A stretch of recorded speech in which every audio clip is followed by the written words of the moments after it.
Non è colpa mia, Pietro. L'ho detto. L'ho amato, lo amo ancora. Che posso farci? Gli ho creduto con tutte le mie forze. Puttana! Hai messo la nostra vita e il nostro orgoglio nelle sue mani! Sei peggio di una puttana! E ti permetti pure di aprire bocca e parlarmi delle tue vigliaccherie con orgoglio! L'ho amato, lo amo ancora con tutto il mio cuore! Sputi veleno, la tua bocca è piena di fango! Lasciami perdere! Vorrei essere con lui in questo momento! Mi fai schifo, puttana! La mia vita è sua, lo amo! Non te ne vergogni? No! Ti ammazzo! Cetro! Falla finita! C'è disonorato, non se ne vergogna! Una puttana! Una sorella peggio di una puttana! Ha disonorato la famiglia e me! Quel bastardo ha violato il suo onore e quello della nostra famiglia!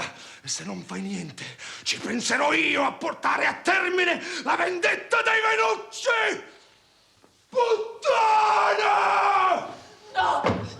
No, Pietro! Fermati! Lucrezia! Vieni qui.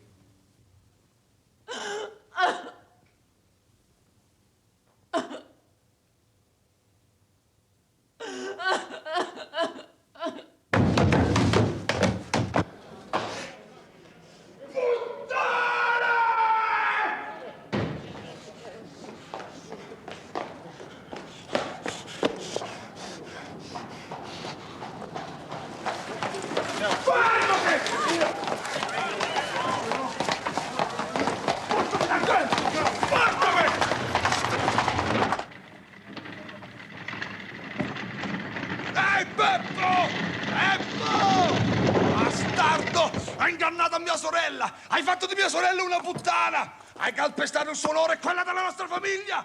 Voglio quello che è nostro! Voglio il mio orgoglio! Beppo! Fatti avanti, bastardo! Beppo, che fai con quel martello? Vieni qua! Vai qui!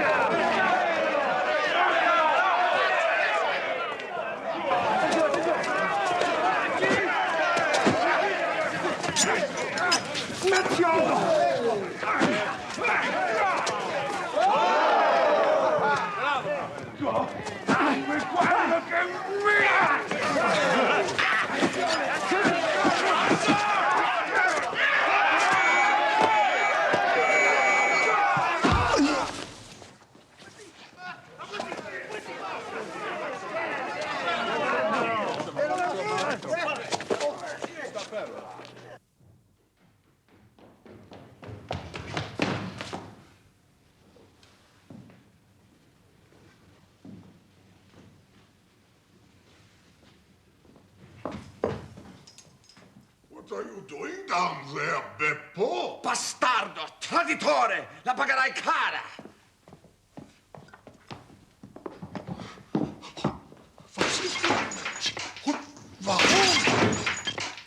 Porco!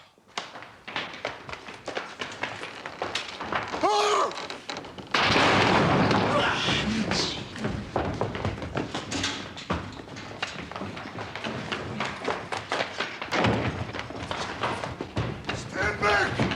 We have him at last!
assassino.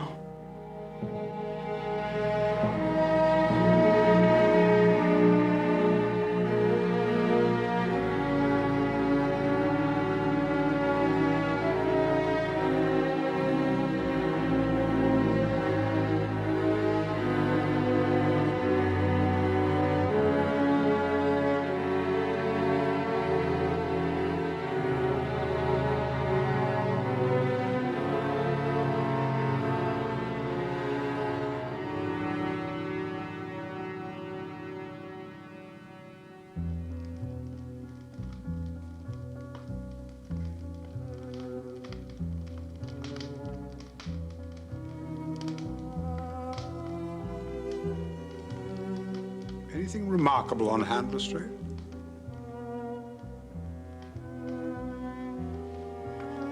No. Nothing in particular.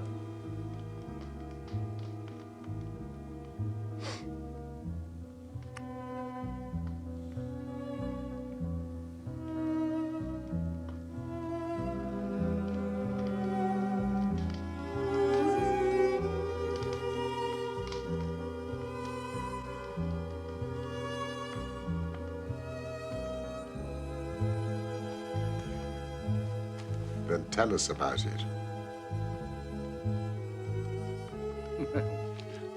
Now you come to mention it, Mr. Holmes, there's no denying there is something on my mind. It first came to my notice 4 days ago. A certain Morse Hudson has a shop for the sale of pictures and statues in the Kennington Road.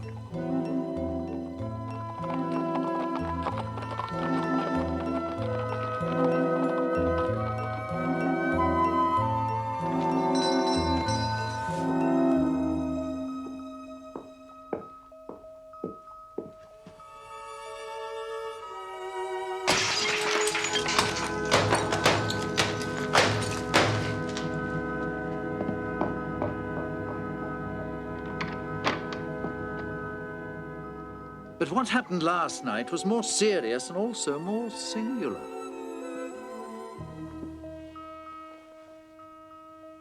Burglary. Exactly. The house of a Dr. Barnicott was broken into.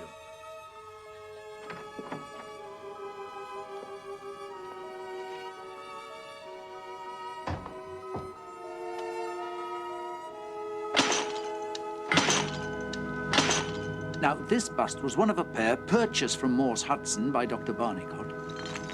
He had put it in his house. The other he put 2 miles away in his surgery.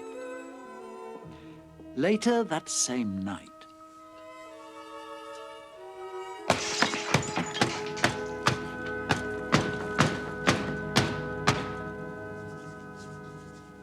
This is certainly very novel. yes, I thought it would please you. Though, in my opinion, it comes more into Dr. Watson's line than ours. Disease? I should say madness. Queer sort of madness, too. You wouldn't think there was anybody living nowadays, would you, have such a hatred for Napoleon Bonaparte? Ah, actually, there are no limits to the possibilities of monomania. You see, there is the condition that the modern French psychologists have called an idée fixe. Now, if someone became obsessed with, say, an injustice committed to an ancestor during the Napoleonic Wars, he might form an idée fixe, and under its influence, he might be capable of any fantastic outrage. My dear Watson, that won't do. How do you explain it, then? I don't attempt to do so. I see. I would simply observe that there's a certain method in this gentleman's eccentric madness. I mean, for example, in Dr. Barnicott's house, where a sound might arouse the sleeping family, the bust was taken outside before being broken, whereas in his surgery, where there was less danger of alarm, it was smashed where it stood. Well, I only mention it because you usually have a taste for all that is out of the common, no matter how trivial. No, I dare call nothing trivial, Lastrade. Some of my most classic cases have had the least promising commencement. Yeah, that dreadful business of the Abernethy family. No, Ooh. I'd hardly call the dismemberment of an entire family trivial. Well, Watson, would you be so kind as to explain? What? Well, the point is that it only came to Holmes's notice because of the depth to which the parsley had sunk into the butter on a hot day. Ah. So you see, I cannot afford to smile at your three buts, Lastrade. However, I would be obliged if you would keep me informed as to developments.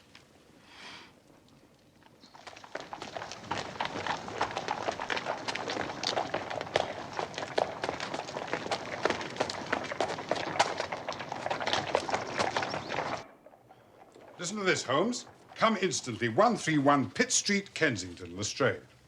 What's it about? Well, it could be anything, but I suspect it's a sequel to his story of last night. You know, my E-Day fix.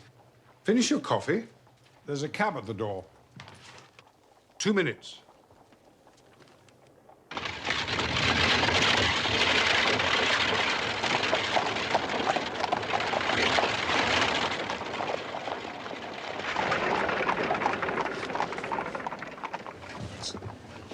It's attempted murder, at least. Nothing less would hold the London message boy. There's a deed of violence in that young fellow's round shoulders and outstretched neck. Well, Lastrade will soon tell us.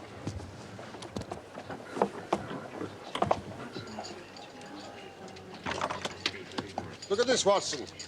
The bottom step's swilled down and the others dry. Footsteps enough, anyhow. Yes, but whose?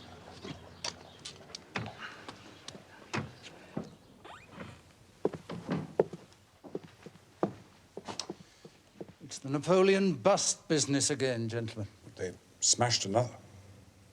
I'm afraid the affair has taken a graver turn. This way.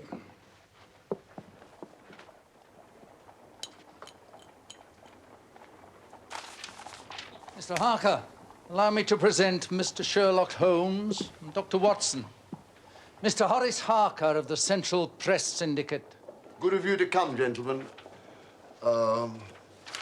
Please forgive my agitation. No apology necessary, Mr. Harker. A body on one's front doorstep is always unsettling.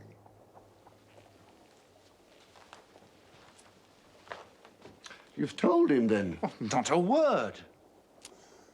Now, tell us exactly what occurred. Extraordinary thing. All my life, I've been collecting other people's news. And now I have a real life story of my own, and I can't put two words together.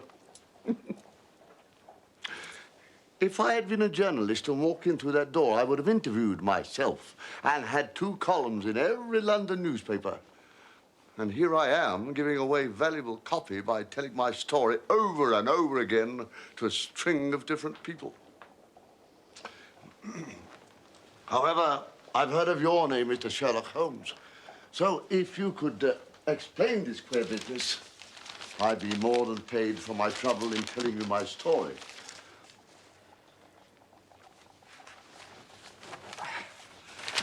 A great deal of my journalistic work is done at night in my den, in that room adjacent to this one. At some time in the small hours of this morning,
I shall live that moment over and over again in my dreams.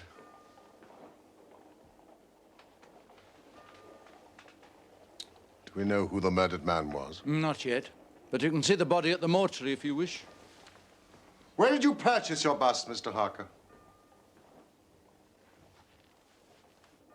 From Mr. Hudson of Kennington Road.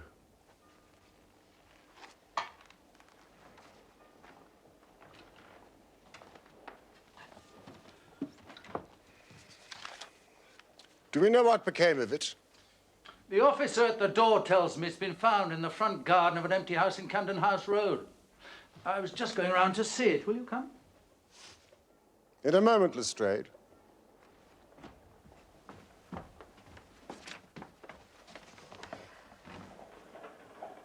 Well, the intruder had either very long legs or was the most active man, with that area beneath. It was no mean feat to climb up to this ledge, let alone to open the window.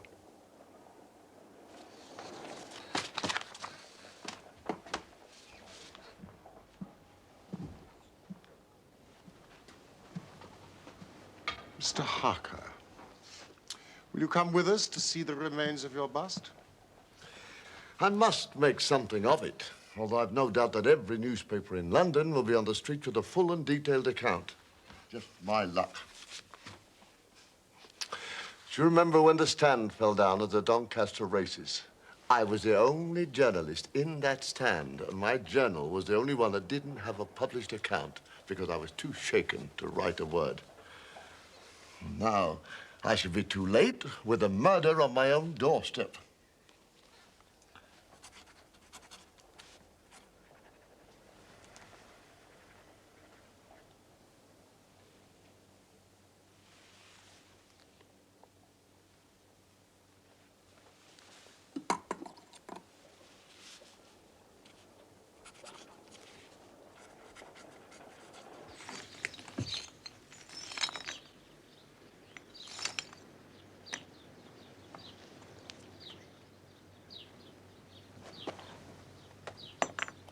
Well? We have a long way to go, but there is one suggestive fact. He didn't smash this in the house or immediately outside it. Well, perhaps he was so rattled and bustled by meeting this other fellow that he hardly knew what he was doing. That's likely enough. But why did he choose to destroy it outside this particular house? It's empty. So he knew he wouldn't be disturbed. Yeah. But there's another empty house further up the street he must have passed. Why not destroy it there?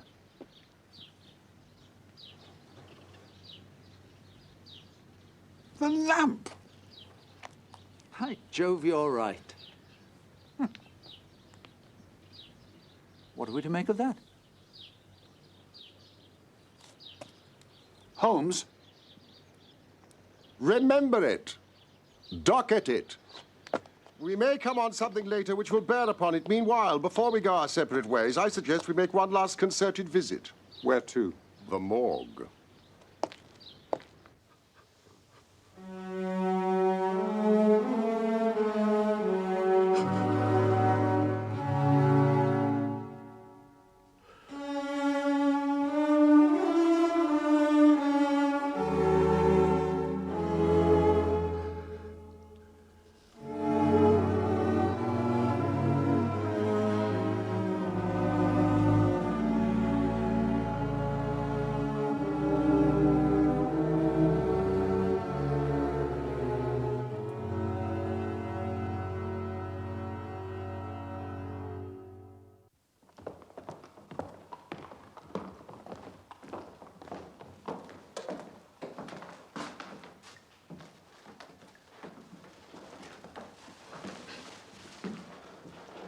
They made nothing of his identity up to now.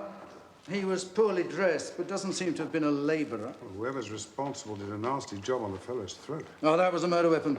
Had a serrated blade. Though whether it belonged to the murderer or the dead man, we don't yet know. Anything in his pockets to help identify him?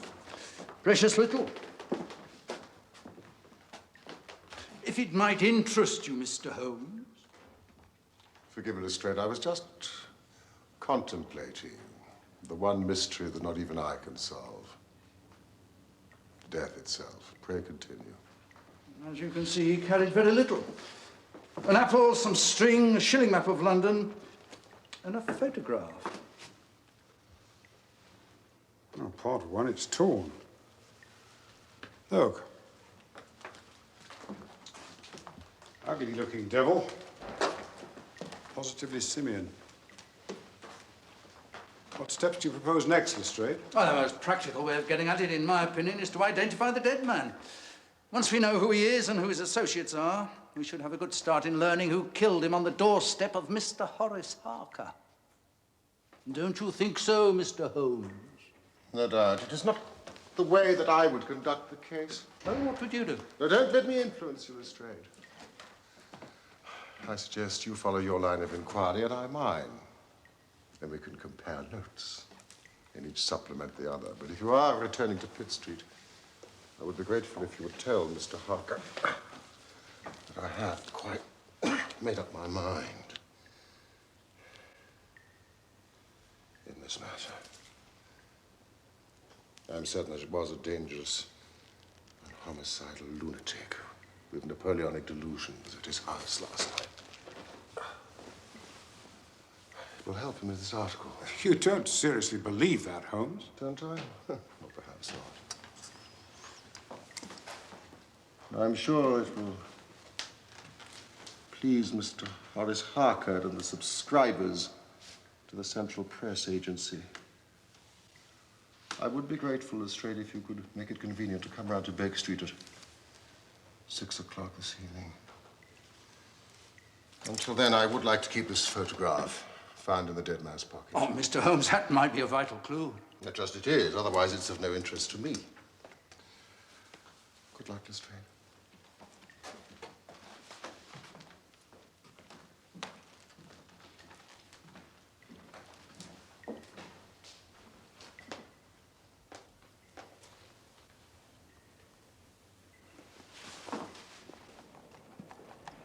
What we pay our taxes for, I don't know. When any ruffian can walk in and break one's goods under one's nose. A superb bit of craftsmanship it was, too.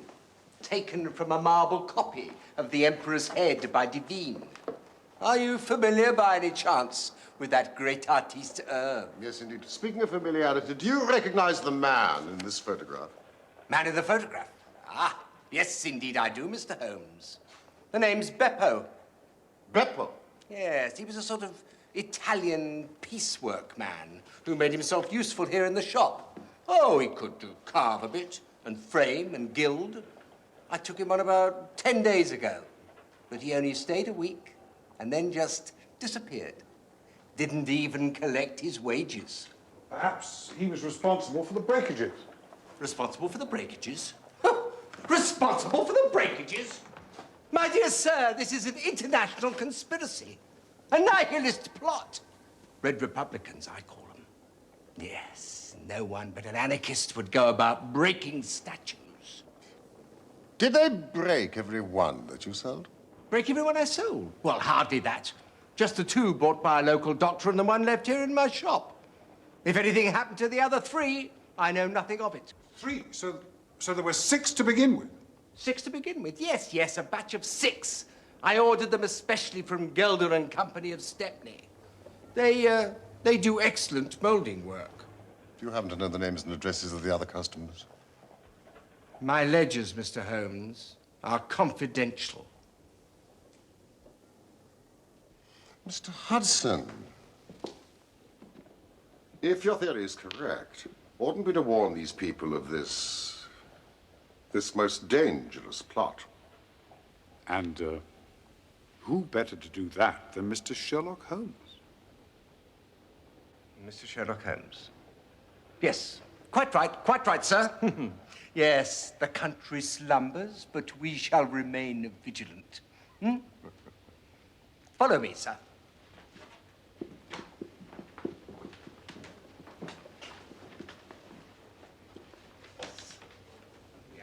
Mr. Josiah Brown of Chiswick and Mrs. Sanderford of Reading. Mrs.? Yes. Mr. Hudson? Did your two busts differ in any way from the other four? Differ from the other four? No, no, they were all identical, and all with the beautiful decoration which I ordered especially. Yes, apart from the decoration, were your 6 busts the same as all the others? The same as all the others? Well, I suppose so. But you'd have to apply direct to Gelder and Company to find that out in person. Excellent idea. A gentleman, when you meet the manager, would you be good enough to warn him of the conspiracy? With all the busts they have on the premises, the Red Republicans could have a field day. Normally, we sell the busts without decoration, but Mr. Hudson ordered that the whole uniform be painted. It was expertly done and made it a very special issue. In terms of the construction, however, there is no reason why the 6 Napoleons we sold to him should be different from hundreds of others. You see, the 2 molds are poured together and filled with plaster to make the complete bust. Are they solid? Solid? Of course. Aber natürlich. Then they are placed in a special room to dry and afterwards stored. The wholesale price is 6 shillings, but the retailer would get 12 or more. I can think of no reason someone would wish to destroy them. Or murder for them? Well.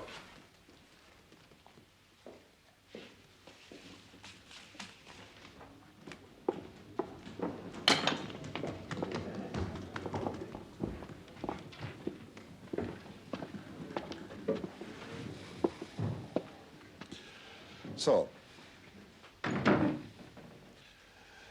your interest in the molding process had ulterior motives. Herr Mandelstam, I wonder if you happen to recognize the man in this photograph. Ah, the rascal. Yes, indeed. I know him very well. This has always been a respectable establishment, and the only time we ever had the police in here was over this fellow. About a year ago, he knifed another Italian in the street and ran in here with the police on his heels. Was his name Beppo, by any chance? Beppo, yes. His second name I never knew. Serve me right for employing a man with such a face. But he was a good workman, one of the best. Do you happen to remember exactly when he was arrested? I could check the pay lists. According to Morse Hudson's records, you sold him 6 Napoleons on June the 3rd of last year. Richtig. That is correct. And Beppo last collected his wages on May the 20th of that same year. Then he must have been arrested sometime the following week. Well, no doubt the police have the exact details. The young Italian survived, so Beppo went only to prison for 1 year. We have a cousin of his working here. Perhaps you would wish to speak with him? No. Not a word to the cousin, I beg of you. The matter is very important, and the further I go with it, the more important it seems. So, yeah, I really thought his cousin might know when Beppo is to be released. Herr Mandelstam, if my surmises are correct, our friend Beppo has been out of jail for at least 11 days. Ach du lieber Gott.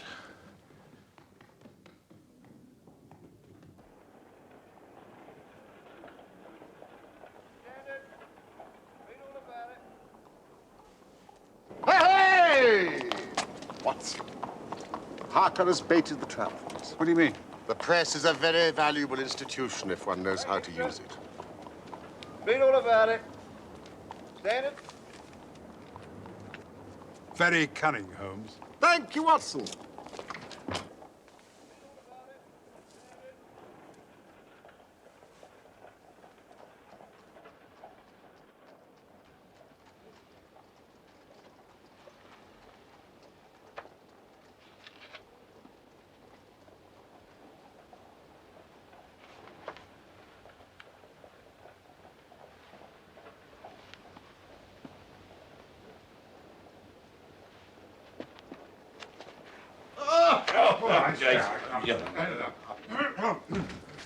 Lastrade!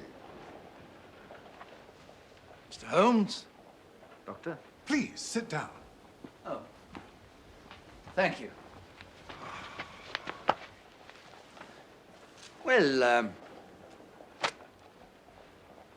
what luck, Mr. Holmes? We've had a very busy day. Not entirely wasted. I can trace each of the busts now from the beginning. The busts? Well, of course, you have your own methods, Mr. Sherlock Holmes. Not for me to say a word against them, but I think I've done a better day's work than you. I've identified the dead man. Splendid. Who is it? Pietro Vannucci, son of a respectable Italian tradesman, but involved with a secret political society. Red anarchists? Well, you've been talking to Morse Hudson, haven't you? Do go on, Lastrade. I refer, of course, to the mafia, which, as you may know, enforces its decrees by assassination. Obviously, our murderer broke the rules in some fashion, and Pietro is put on his track, possibly with that photograph to aid identification. They meet, but Pietro receives his own death wound in the scuffle. Excellent, Lastrade, but I don't quite follow your explanation of the destruction of the busts. Oh, the busts. You can never get those busts out of your head. The busts are nothing. Petty larceny, 6 months at most. No. It's murder we're really investigating. And I tell you, I'm gathering all the threads into my hand. And the next stage? Ah, well, now. We have an inspector who's made a speciality of the Italian quarter. I shall go down there with him, find the man in that photograph you're carrying, arrest him for murder. What you say, Mr. Holmes? Will you come with us? I think not. I fancy Chiswick as the address most likely to find him. Chiswick? If you and some of your men will come with us to Chiswick tonight, I will go to the Italian quarter with you tomorrow, and there will be no harm in the delay. I suggest you dine with us. And then you're welcome to the sofa. A few hours' sleep will do us all good. I don't intend to leave the house before 11, and it is unlikely that we shall be home before morning. But, Mr. Holmes... In the meantime, I have a letter to send by express messenger. Mrs. Hudson! Mrs. Hudson! Chiswick?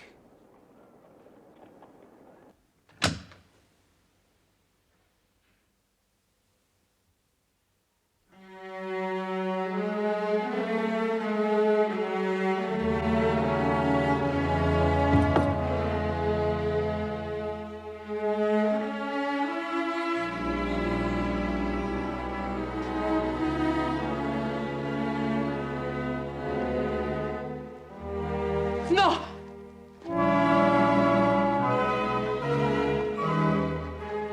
Queste non sono cose da donne. Ho disonorato la famiglia. E lo devo fare io. Sono io il capofamiglia. È mio dovere.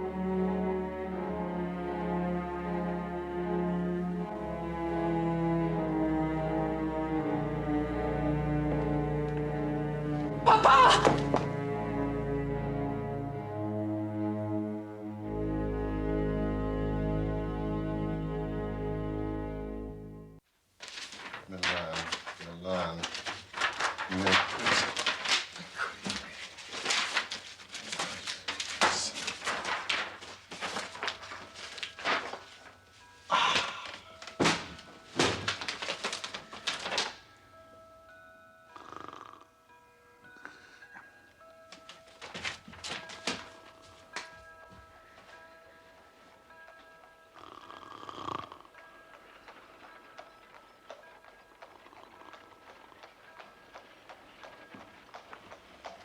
$11 gentlemen, on your feet.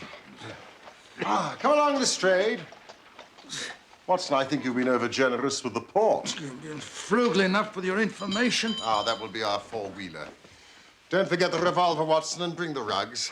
This outing wouldn't be inspired by your ID fix, would it? E-Day fix. Yes. The plaster bust. I have great hopes, Lestrade.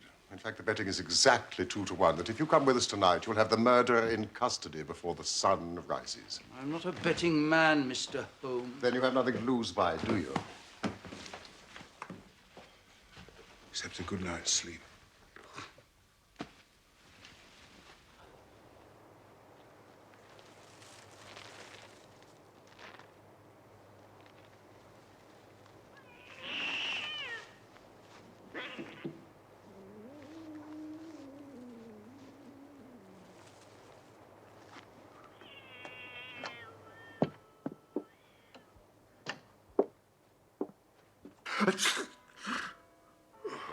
Watson, if you've caught a cold, it's your fault. You left the rugs behind. Sorry, Holmes.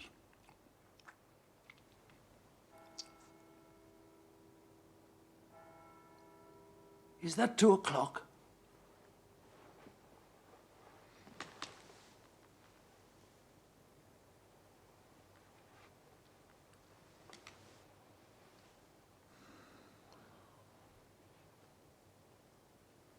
Don't suppose we can smoke, can we? Nope.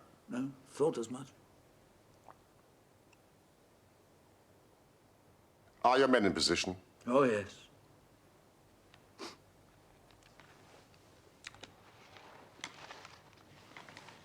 Have a humbug, Lastrade. Watson, this is no time for humbugs. Look!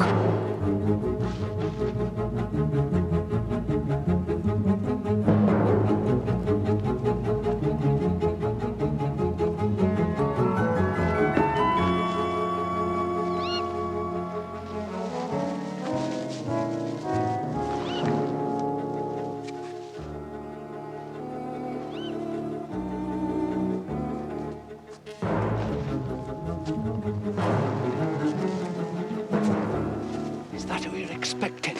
His name's Beppo. Good name for a monkey. He'll leave by the back door, How do you know that? because all the other doors are locked.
Oh, dear.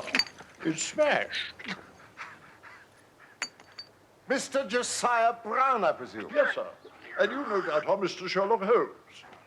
I had the note you sent by the express messenger, and I did exactly as you told me. Following your instructions, we locked every door so as to lead him into the back. And I'm very glad to see you have the rascal. Now, I hope, gentlemen, that you will come in and partake of some refreshment. Thank you, Mr. Brown. The hour is rather late. Good night. Good night. Come on, Watson, we have work to do. Work? What work? Lastrade, if you will come round to Baker Street tonight at 6 o'clock, I hope to be able to show you that you still have not grasped the full meaning of this business. Oh, I think you'll find my theory of the mafia will work out all right, Mr. Holmes. Good night, Lastrade. Come along now.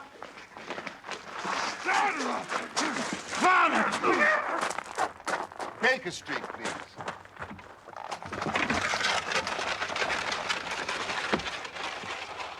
And now, Watson, I commend to you the universal answer to almost all problems. What's that, Holmes? Sleep.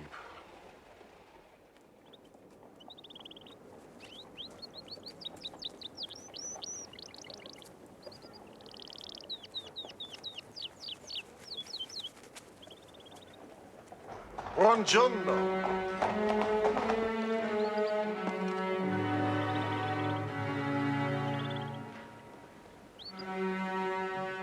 I casi come questi. È importante. Ecco, signor Holmes. Grazie, signore. Morning, Watson. Since the manager of Gelder and Company was mainly responsible for Beppo's initial arrest, we see the breaking of the busts as a pathetic attempt to revenge himself. And it was possibly these senseless acts of violence which transgressed the mafia's code of behavior and led to the murder of young Vernucci. There. I think that takes care of those details you mentioned last night. Don't you, Mr. Holmes? Holmes? Ha! Yes, Watson. Well, what do you think of Lestrade's theories? I'm sure that they are of the greatest interest, but I regret to say I've not listened to a word of them. Forgive my inattention, Lastrade. I had a rather late night. Oh, what do you think I had?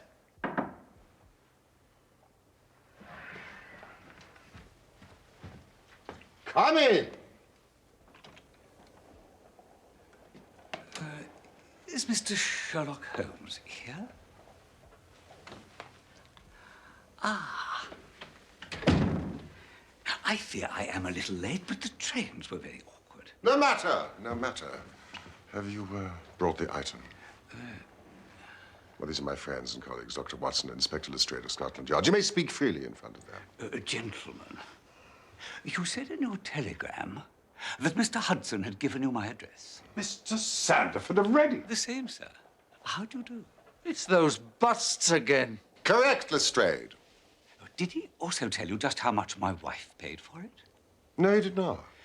Well, sir, I am an honest man, though not a very rich one, and she only gave 15 shillings for it, and I think you ought to know that before I take the £10 from you that you offered in your telegram. Oh, your scruple does you much honor, Mr. Sandiford, but I have stated my price, and I shall stick to it. Oh, thank you, Mr. Holmes. That's very handsome of you. No. Your bust, sir. You know, my wife has always maintained that there is a marked resemblance between myself and the Emperor. Can't say I see it myself.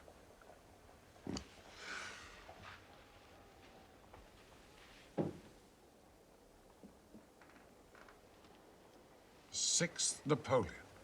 I contacted Mr. Sandiford by telegram this morning. Now, if you will sign this paper in front of witnesses, it is simply to say that you transfer every possible rights that you could ever have in the bust to me. Happy to, Mr. Holmes. Happy, happy, happy. I am a methodical man, and one never knows what turn events may take afterwards. Here is your £10 notes, and good evening, Mr. Sandiford. Very much, Mr. Holmes. It's a good evening, gentlemen. Oh, yes, and it's very, very kind of you. And thank you so much. Yes, and I'm very pleased I'm here. Thank you so much. Oh, my bad.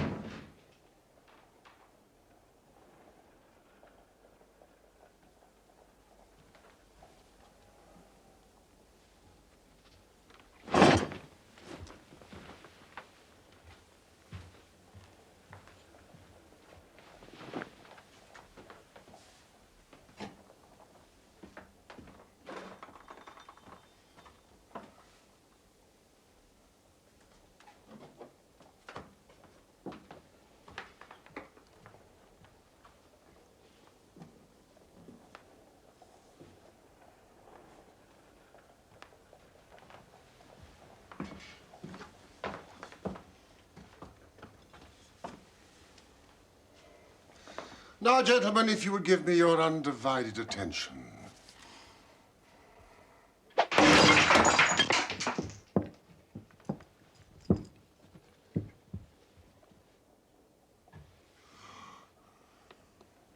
Gentlemen, allow me to introduce you to one of the most precious objects in the world. The famous Black Pearl of the Borgias. Bravo, Holmes! Bravo!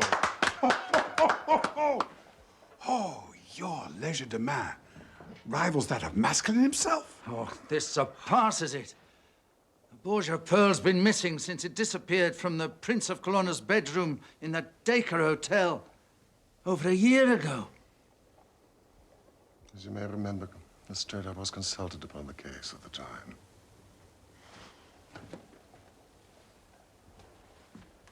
Observe and learn.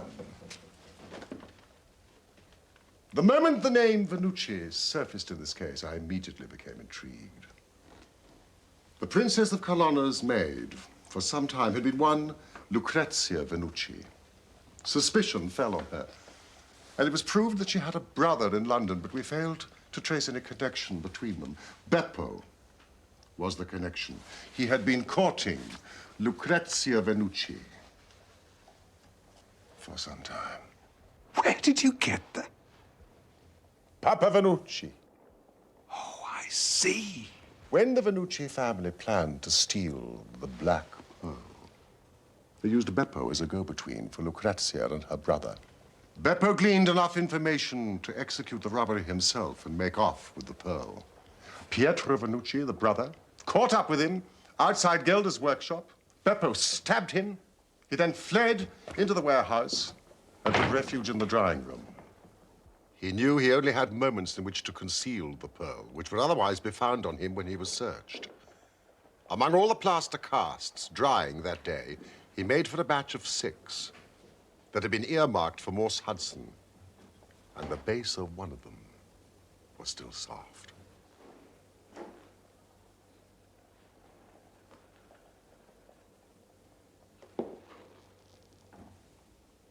It was an admirable hiding place.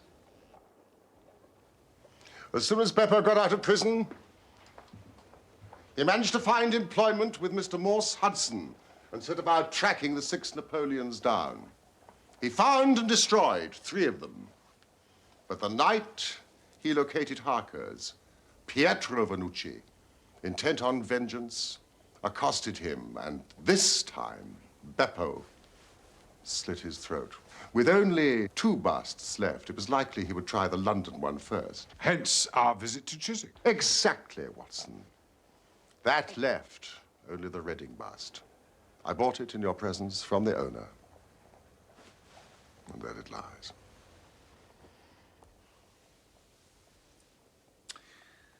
Well, Mr. Holmes,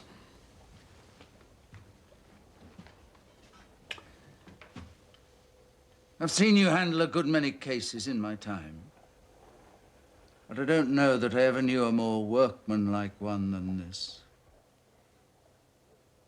We're not jealous of you, you know, at Scotland Yard. Oh, sir, we're proud of you. And if you come down tomorrow, there's not a man from the oldest inspector to the youngest constable who wouldn't be glad to shake you by the hand. Thank you.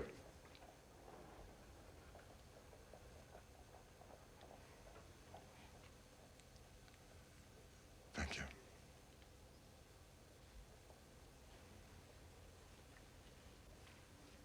Would you get down the Conk-Singleton forgery case, please, Watson?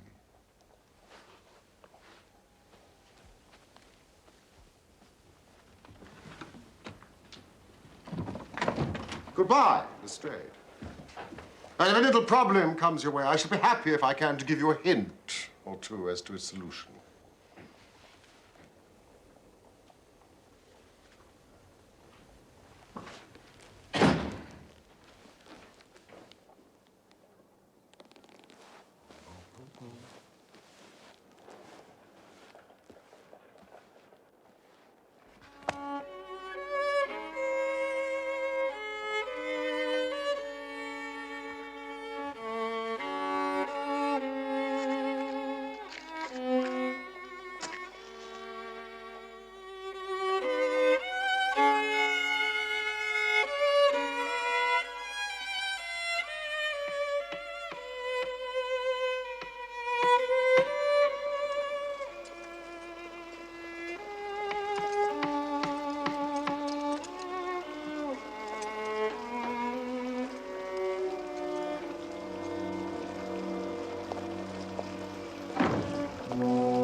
È finita, Lucrezia.